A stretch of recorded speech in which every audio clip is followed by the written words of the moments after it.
Okay, to service the ball joints, obviously we need to get the upper and lowers disconnected, take out the cotter pins, and then back the nuts off, and then we'll work on getting this, the tapered section of the ball stud to separate from the knuckle. All right, had your children. I'm using a chrome socket on an impact.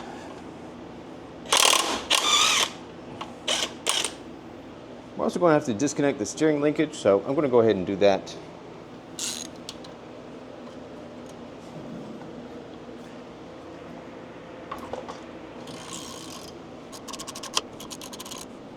All right, to get this tie rod to let go of the knuckle, obviously that tapered section is wedged in there to the knuckle, and it's been in there for eternity.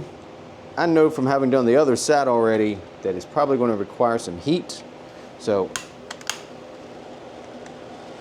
I'm going to begin with heat. This is not a big deal for me because I'm going to be replacing all the steering linkage anyway. Obviously, if you put this much heat on tie rod ends that you were planning to keep and reuse, that would not be a good idea.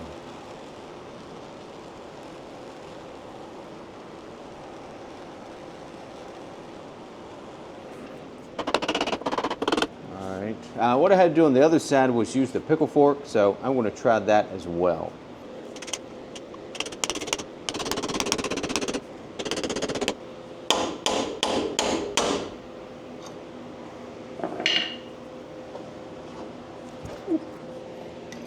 That's still hot. All right, now for the upper ball joint nut. Let's see if it's still hot. Let's turn it this way.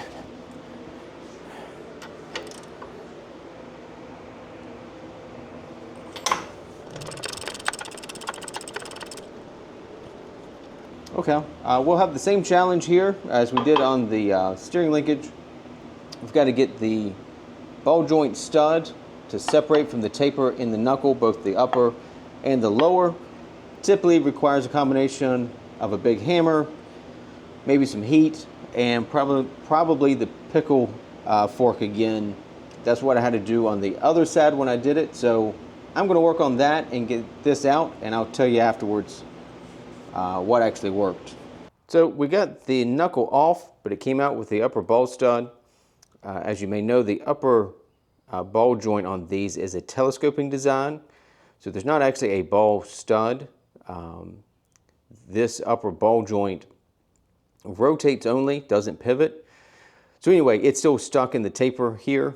The pickle fork got this to separate, but it pulled this out. So anyway, we're not obviously salvaging this, but I do need to get it out of the knuckle so I can get this cleaned up. So I'm going to put a little heat on this and then hammer on it just a little bit, and it should pop free.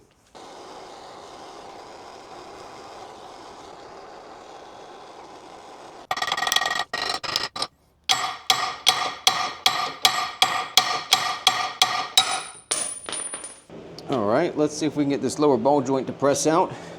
Got my ball joint press rigged up.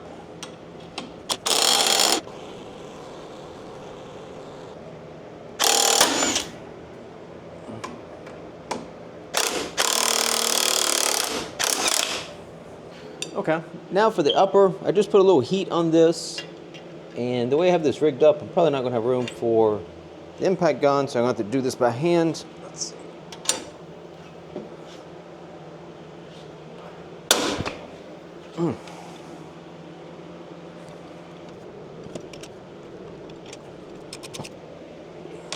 There we go, perfect. Okay, so I'm going to install the lower ball joints. So let's talk about this for just a second. They provide you this installation tool. When you're installing a ball joint, you always want to press on the lip of the housing. If you press on this rolled surface by the boot, you can actually crush the ball socket that's in here, and that can lead to stiff steering. They give you this installation tool that will press only on that outer lip of the housing and gives you a nice large surface up here to put the ball joint press on. These are greasable ball joints, so they recommend, this is where the grease fitting will go. When you install this, try to orient this. They recommend pointing it towards the steering stop. That way you have access to get to the grease fitting. Okay, now we'll press in the ball joint. Configure your adapters as needed. And then I like to set this by hand initially before I put an impact on it. And just make sure this is going in evenly. If you get it cockeyed, you're going to have a lot of problems. So just pay attention to this as you begin drawing it in.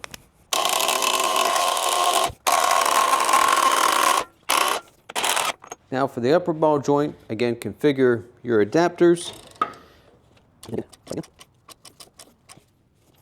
As a reminder, the upper ball joint is a telescoping design. So if you notice play in this, being able to go up and down, no worries, that's by design. It accounts for some of the variances in the knuckle and will self-adjust as you install the knuckle and tighten everything up. Okay, now we will install our knuckle.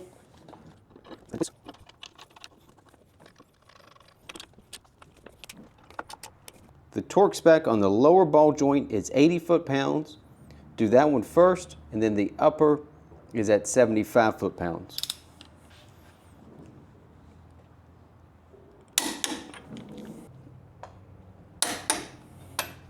Next, insert your cotter pin.